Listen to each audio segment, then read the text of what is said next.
आज आपण बघणार आहे डिफाईन टॉर्ट. तर टॉर्ट हा शब्द बऱ्याच जणांनी LLBला ॲडमिशन घेतल्यानंतरच ऐकलेला असतो.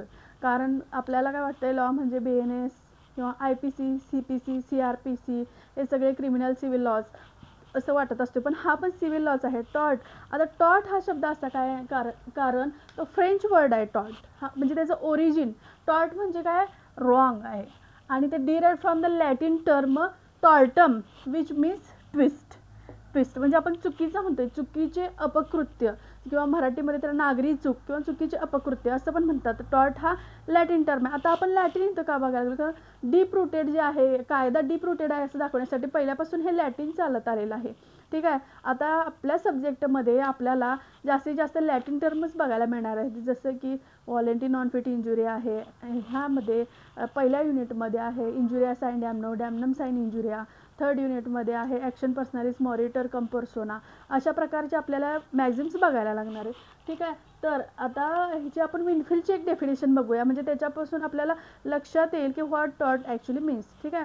विनफिल्डची डेफिनेशन अशी आहे की tortious liability arises from breach of duty fixed by law. तर इथं फिक्स्ड बाय लॉ आहे, ड्युटी फिक्स्ड बाय पार्टीज नाही, fixed by law towards person generally which is redressable by unliquidated damages. आता अनलिक्विडेटेड डॅमेजेस म्हणजे काय हे पण आपल्याला बघायचं महत्त्वाचं ठरेल. ठीक आहे. तर आता इसेन्शियल्स ऑफ टॉर्ट आहे, तिथं पहिलं इसेन्शियल्स आहे रॉंगफुल ॲक्ट बाय द डिफेंडंट.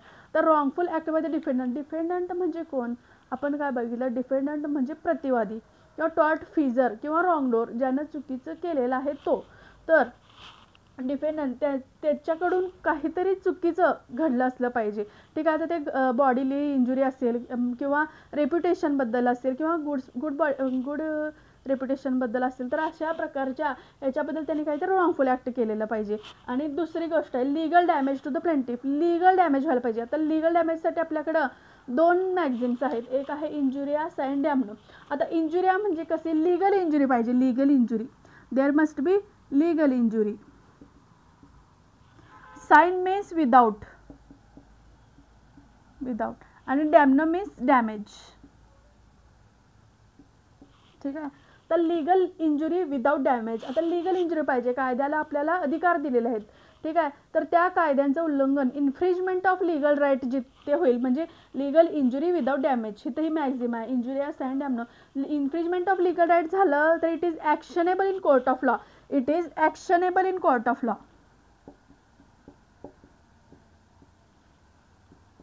ॲक्शनेबल. आणि दुसरं आहे डॅमनम साइन इंजुरिया. तर डॅमनम साइन इंजुरिया म्हणजे काय आहे, याच्या उलट डॅमेज विदाउट लीगल इंजुरी. आता डॅमेज तर तुम्हाला झालेला आहे म्हणजे ॲक्च्युअल लॉस झालेला आहे, पेक्युनरी लॉस झालेला आहे, आर्थिक नुकसान झालेलं आहे, पण तुमची legal injury infringement of legal right जर झालेले नसेल तर this is not actionable in court of law.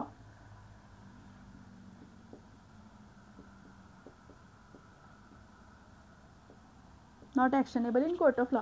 आता ह्याच्यासाठी लीगल इंजुरी विदाउट डॅमेजसाठी आपल्याला एक लँडमार्क केस आहे, ॲशबे वर्सेस व्हाईटची पहिली केस आहे. ठीक आहे.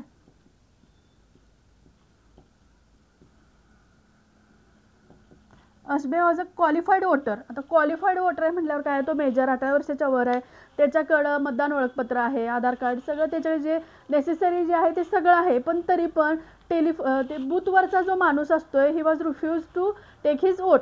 आता जो वोट घेणं रिफ्यूज केलेला आहे त्यांनी. इव्हेंच्युअली तो ज्याला वोट देणार असतो, जो अशबे नावाचा व्यक्ती असतो, तो ज्याला वोट देणार असतोय तो इव्हेंच्युअली जिंकतोय, पण तरी पण तो जिंकला म्हणून ह्याचं काय इन्फ्रिजमेंट ऑफ लीगल राईट झालं नाही काय, तर झालं ह्याचं इन्फ्रिजमेंट ऑफ लीगल राईट. ह्याच्या कायदेशीर अधिकारांचं उल्लंघन, कायद्यानं आपल्याला वोटचा अधिकार दिलेला आहे, त्याच्या कायद्याचं उल्लंघन इथं झाल्यामुळं त्याला डॅमेजेस मिळतात. आता इथं हे पण बघणं महत्त्वाचं आहे की डॅमेज आणि डॅमेजेसमध्ये काय फरक आहे. तर डॅमेज म्हणजे लॉस. ठीक आहे. आणि डॅमेजेस म्हणजे कंपॅन्सेशन जे आपण देतोय, डॅमेज झाल्यानंतर जे आपण कंपेन्सेशन देतो त्याला आपण डॅमेजेस असं म्हणतोय.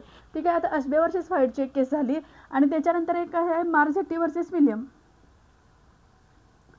मार्झेट्टी वर्सेस विलियम्स म्हणजे ह्यालाच बँकर्स केस असं पण म्हणतात. विलियम्स. ठीक आहे. आता ह्या केसमध्ये जो प्लेंटिफ आहे त्याच्या अकाउंटमध्ये even there is sufficient amount of money in his account, the bank manager refuse to withdraw his money. मग इथं ह्याचं इन्फ्रिजमेंट ऑफ लिगल राईट झालेलं आहे, कारण बँकेमध्ये सफिशियंट अमाऊंटची मनी असतेच, जिथे जी रिझर्व असते. त्याच्यामुळे असं तर होऊ शकत नाही की बँकेमध्ये पैसे मागितलेले आहेत आणि मिळालेले म्हणजे नाहीच आहेत बँकेमध्ये पैसे, असं होऊ शकत नाही. तर त्यामुळे इथं इन्फ्रिजमेंट ऑफ लिगल राईट झालेलं आहे, त्यामुळे हे actionable in court of law आहे. ठीक आहे. आणि not actionable in court of लॉची आपण दुसरी केस बघणार आहे, हे डॅमनम साइन इंजुरिया. आता बघा, डॅमेज विदाऊट लिगल इंजुरी. आता ह्याच्यासाठी ग्लोस्टर ग्रामर स्कूलची एक केस आहे. फॉर एक्झाम्पल मी तुम्हाला सांगते, Gloucester grammar school, Gloucester grammar school. आता ह्याच्यामध्ये जे प्लेंटिफ असतो तो डिफेंडंट म्हणजे जो शाळेचा प्रिन्सिपल आहे साईडच्या, त्याने रायव्हलरीमध्ये शाळा काढलेली आहे असं समजून तो त्याच्यावर सूट फाईल करतो. पण इथं it is not actionable in court of law, कारण इन्फ्रिजमेंट ऑफ लिगल राईट झालेला आहे का नाही झालेला, कारण every person has right to trade, freedom of trade. ठीक आहे. आणि बिझनेस आपल्याला आहे, कॉन्स्टिट्यूशनमध्ये आपल्याला दिलेलं आहे, त्यामुळे इथं लिगल राईट झालेलं आहे का नाही. आता समजा तुमचं एखादं दुकान आहे, किराणमालाचं दुकान आहे. ठीक आहे. आणि ते किराणमालाचं दुकान चांगलं चाललं आहे हे आपल्या शेजाऱ्यांनी बघितलं, जरी ते आपले जवळचे असतील, आपल्यासोबत त्यांचे चांगले व्यवहार आहेत किंवा वाईट आहेत, इट इज इमटेरियल. चांगलं आपल्यासोबत असलं किंवा वाईट असलं तरी पण त्यांनी आपलं चांगलं चाललं असं बघून त्यांचं पण चालावं असं समजून, किंवा आपलं दुकान बंद पडावं असं समजून पण त्यांनी जर दुसरं काढलं आणि आपले कस्टमर जर तिकडं वळले, तरी पण it is not actionable in court of law, कारण त्यांना पण अधिकार आहे. आपलं इन्फ्रिजमेंट ऑफ लिगल राईट झालेलं आहे का नाही आहे, त्यामुळे हे नॉट ॲक्शनेबल आहे. किंवा तुमचं एखादं पिठाचं चक्कीचं दुकान आहे, तुमचे फ्लोअर मिल आहे. ठीक आहे. तर फ्लोअर मिलमध्ये तुमच्या प्रॉफिट जास्त आहे हे बघून साईडवाल्याने एखादी फ्लोअर मिल काढली आणि आपलं प्रॉफिट जर लॉस झालं तर आपल्याला तिथं पेक्युनरी लॉस होतो की नाही, ॲक्च्युअल लॉस होते. पण तरी पण तिथं इन्फ्रिजमेंट ऑफ लिगल राईट नसल्यामुळं म्हणजे डॅमेज होते, डॅमेज पेक्युनरी लॉस, पेक्युनरी डॅमेज होते, बट विदाऊट लिगल इंजुरी असल्यामुळं आपल्याला तिथं आपल्याला रेमेडी मिळत नाहीत कोर्ट ऑफ लॉमध्ये, त्यामुळे इट इज नॉट ॲक्शनेबल. ठीक आहे. मग legal damage to the plaintiff, मग ते लिगल डॅमेज जर झालेला असेल, लिगल डॅमेज लिगल इंजुरी जर झालेली असेल तरच it is actionable in court of law. आता तिसरं इसेन्शियल आहे लिगल रेमेडी. तो कोर्टात गेल्यावर त्याला लिगल रेमेडी. आता कसं आहे, ह्याच्यासाठी एक मॅक्झिम आहे उबिजस इबी रेमेडियम, उबिजस इबी रेमेडियम. आता ह्याचा काय, उबिजस इबी रेमेडियम म्हणजे where there is right there is remedy. जर कायद्यानं तुम्हाला अधिकार दिलेले आहे तर इन्फ्रिजमेंट ऑफ लिगल राईट म्हणजे अधिकारांचं उल्लंघन झाल्यानंतर तुम्हाला जर कोर्टामध्ये इन्फ्रिजमेंट ऑफ लिगल राईट झाल्यानंतर कोर्टामध्ये तुम्ही गेला आणि कोर्टामध्ये तुम्हाला जर रेमेडीज मिळाली नसेल तर त्या राईटचा काय उपयोग आहे, काय नाही आहे. त्यामुळं उबिजस इबी रेमेडी म्हणजे where there is right there is a remedy. Right without remedy has no value. So ubi jus इबी रेमेडियम म्हणजे where there is right there is a remedy. मग हे 3 इसेन्शियल्स आहेत, हे 3 इसेन्शियल्स फुलफिल झाले तर तो टॉर्ट आपण विनफिलच्या डेफिनेशनद्वारे समजणार आहे की टॉर्टचा अर्थ काय.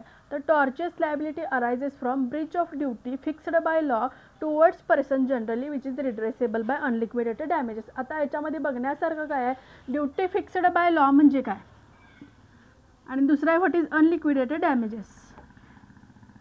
What is torches liability. तर टॉर्चेस लायबिलिटी म्हणजे काय, जेव्हा एखादा व्यक्ती दुसऱ्यासोबत टॉर्ट करतो, रॉंगफुल ॲक्ट करतो, त्यावेळी त्याची जी लायबिलिटी म्हणजे दायित्व उद्भवते त्याला टॉर्चेस लायबिलिटी. ही दायित्व कधी उद्भवते, ज्यावेळी Breach of duty fixed by law म्हणजे कायद्यानं दिलेल्या अधिकारांचं उल्लंघन होते. तर आपण आशबे वर्सेस व्हाईटच्या केसमध्ये बघितलं, त्याला वोटिंगचं राईट आहे, हे त्याला कायद्यानं वोटिंग हा राईट त्याला कायद्यानं दिलेला आहे.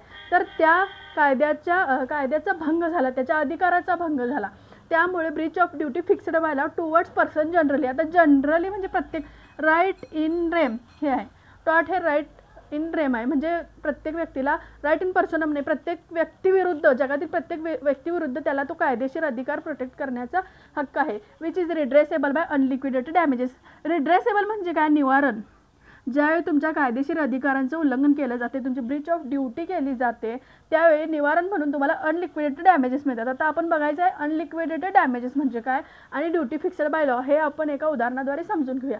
समजा इथं एक दुकानदार आहे, त्यानं असं प्रॉमिस केलेलं आहे की मी तुला 10 पोती गहू देतो, तू मला 10,000 रुपये दे. ठीक आहे. आता हे 10 पोती गहू आहे. ठीक आहे. मग ह्याला 10 पोती गहू देणं, त्याच्या बदल्यात ह्यानं 10,000 रुपये देणं, हे ड्युटीज फिक्स्ड बाय काय आहेत? ड्युटीज फिक्स्ड बाय पार्टीज आहेत. हे पार्टीज. पण अश्वे वर्सेस व्हाईटच्या केसमध्ये ड्युटी कोण फिक्स केलेली होती? ती कायद्याने फिक्स केली, म्हणजे ड्युटीज फिक्स्ड बाय लॉ आहे ते, म्हणजे ड्युटी फिक्स्ड बाय लॉ. आता ह्याच उदाहरणाद्वारे आपण समजूया, इथं जर ह्याने गहू पाठवले पण ह्यानं 10,000 रुपये समजा दिले नाहीत, तर याचं नुकसान किती होणार हो? 10,000 रुपयेचं होणार. म्हणजे काय? लिक्विडेटेड डॅमेजेस, म्हणजे which is pre determined the parties आहेत. आता हे अनलिक्विडेड डॅमेजेस म्हणजे काय आहे? Which is not pre determined by the court और पार्टी. आता समजा तुम्ही बघितलं ते अश्वे वर्सेस व्हाईटच्या केसमध्ये त्याचं लिगल राईट व्हायलेट झालं, पण असं काय स्पेसिफिक डॅमेज झालेलं होतं का? पेक्युनरी लॉस म्हणजे आर्थिक नुकसान काही झालेलं नव्हतं, पण त्याचं लिगल राईट व्हायलेट झाल्यामुळे त्याला मिळणार. किती मिळणार ते आपल्याला माहीत नाही आहे, त्यामुळे ते अनलिक्विडेटेड डॅमेजेस म्हणजे ते आधीपासून ठरवलेलं नाही आहे. तर असं कायदेशीर अधिकारांचं उल्लंघन कधी झाल्यामुळं टॉर्ट होते.